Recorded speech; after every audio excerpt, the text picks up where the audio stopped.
За сайн байцгаана уу монголчуудаа. Стокгольм хотоос наран чимэг ярьж байна. Та нар маань сар шиндээ сайхан шинэлцгээсэн биз дээ. Тэгээд та нартайгаа уулзсангүй нэлээ их удлаа. Тодорхой хэмжээний нөгөө мэдээлэл оруулах бас нэлээ удчихжээ. Тэг яг хуу миний би нэг жижигхэн мэдээлэл оруулчихъя гэж бодож байна. Энэ болохоор бас нэлээ хүмүүстэй элбэг тохиолдоод байгаа зүйл байгаа учраас энэ жоохон санаа зовоод ер нь мэдээлэл өгсөн дээр юм байна гэж бодоод хийж байна. Энэ юу вэ гэхээрээ нөгөө сүүлийн үед угаасаа энд нөгөө оршин суугч зөвшөөрөл авах маш хэцүү болж штэ тий ямар нэгэн зөвшөөрөл одоо урд нь ингээд болж исэн дүрм жирмүүд нь хүртэл өөрчлөгдөөд түүний дагуу нөгөө оршин суугч зөвшөөрлөө байнгын оршин суугч зөвшөөрлийг авч чадахгүй ч юм уу тий тэгээ ер нь бол энэ чинь нэлээд удаан хармаараар байжгаад буцъя гэж байгаа ч хүмүүс байна.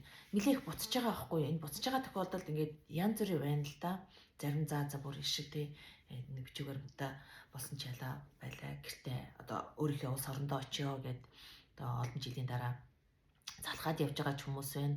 Эх орноо очиод хөгжүүлээ гэж байгаа ч хүмүүс байна. Дээрээс нь одоо ингээд энэ ч бас нэг жоохон байчмаар байдаг. Тэгжээтэл гинтийн нөгөө осол аваар гардаг ч юм уу ах トゥ амраг садан аав ээж хин бэ хин нэг нь өвдөг ч юм уу. Тэгээ ямар нэгэн ийм тохиолдолтой ингээд манайхан гинт одоо явахаар орон нутгаа явахаар болж байгаа байхгүй юу? Одоо өөрийнхөө улс орн руу ингэж байгаа тохиолдолд яаж ийн вэ гэхээр мэдээж эн чинь хууль бусаар байсан гэдэг утгаараа одоо бас тодорхой хэмжээний нэг хуулийн хариуцлага бүхнийг хүлчээд байгаа байхгүй юу?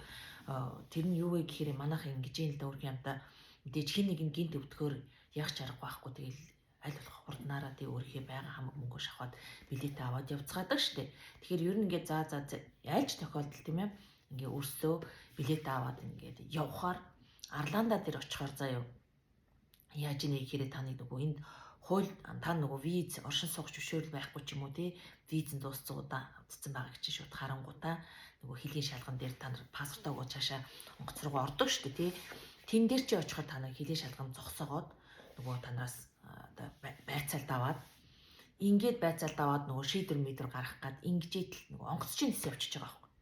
Тэгээ онгоц нисээ явчихаар яаж юм гэхээр нөгөө тэр алан дээр байгаа хэлийн шалган чинь танд дахиад билет авч өгөхгүй. Чи өөрөө ах トゥ хамаатан сада хин бэ те хин нэгнээсээ мөнгө төрөг зээлээ чи өөрөө яваа. Энэ бол чиний өөрөө чи өөр хариуцлага гэд ингээд ингэчихэж байгаа байхгүй юу.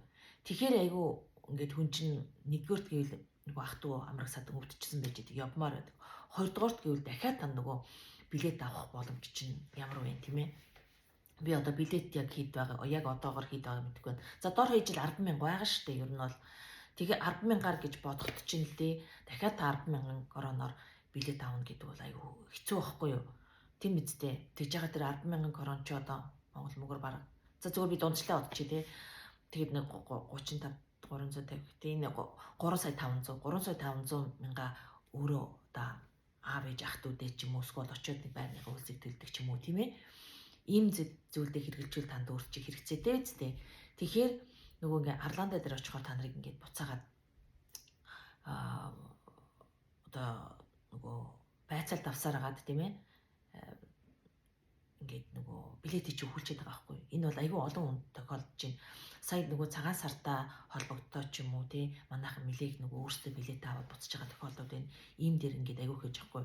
Би тэгээ бүр бас өөр яг энэ дээр тохиолж байгаа зүйлийг өөрөө тэрнээс гадна заяа та ингээд нөгөө эндээс ингээд хар байжгаад одоо хугацаанд өнгөрчөө тий уцаа хугацаанд өнгөрчөөд гарч байгаа тохиолдол энэ чинь хууль бусаар байсан ямар нэгэн засаг царгааны нэгжид та энэ байсан хугацаагаа мэддэгдээгүй гэдэг үгнээс тань гарахад чинь хориггүй одоо гараад явна гэсэн ойлголт ер нь байхгүй болчихж байгаа юм.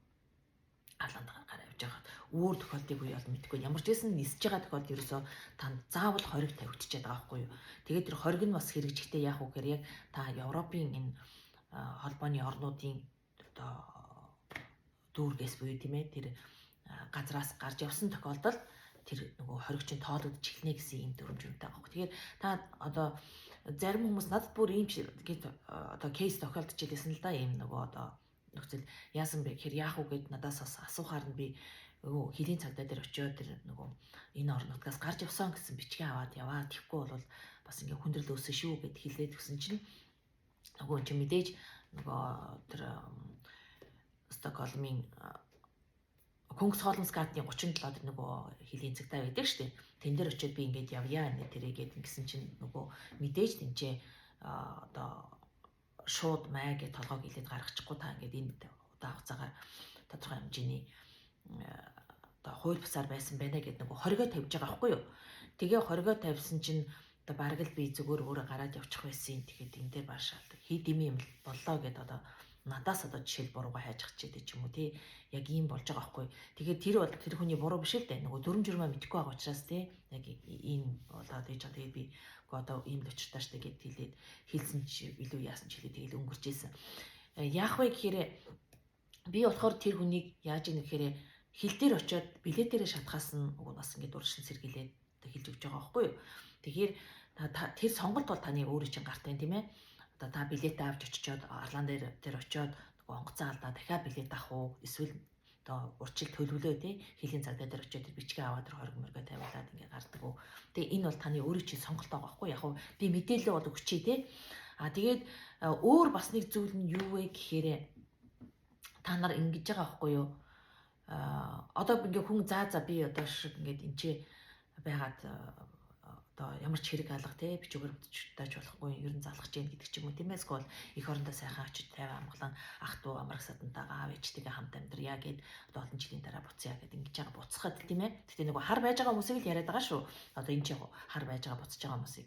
Тэгэхээр яах вэ гэхээр нөгөө та бүх юма бэлтчихээ заяа. Одоо би онгоц руу те нэг 23 хил ачаага юм уу тийм ээ. Ерөнхийн нэг стандарт чи 23 байдаг шүү дээ. Туркээр явахаар 30 30 байдаг лөө те. Тэгэхээр чамдаа мамдана бүх юма бэлтчээ дээр одоо хилийн цагдаа дээр очиороо тэгтээ нөгөө нэг ийм бас тохиолдол болж байгаа ийм зүйл болоод байгаа байхгүй. Ягаад гэхээр хүмүүс за би одоо хүүхдэрээ ингээд билет авахулчнаа гэдэг ч юм уу тийм ээ авахулцсан байгаа. Одоо Монголоос ирнэ гэдэг ч юм уу нэг ингээд хилийн цагдаа дээр очихороо та за би одоо яг маргааш юм уусгүй 7 хоногийн дараа буцах гэж байна гэсэн билетээ албан ёсоор бүр ингээд тэр нь баталгаажсан тийм билетээ үзүүлэхгүй бол заяа таны хилийн цагдаа дээр очихор чинь бас энэ хүн ингээ хууль бусаар энэ зөндөө удаан байчихсан байна. Тэгэхээр дахиад ингэх эрсдэлтэй юм аа гэж үзээд танд шууд тэнцээ чинь нөгөө нэг хоргийг чинь шийдвэрийг гаргаад дээрс нь дахиад хориотой бүсэд байжгаад явах шийдвэр гаргаад таны шууд нөгөө Маштагийн одоо хориотой бүс биш үү тэнцээ аваачаад байлгаж байгаад буцаах ийм зүйл болчихж байгаа байхгүй. Тэгэхээр мэдээж нөгөө за би нэг 70 хоногийн дараа буцандаа гэж бодоод юмаа сайн баглаж бэлдээ бүч байдаг ч юм уу тий. Инхээр хэцүү хүндрэлд орчиж байгаа байхгүй.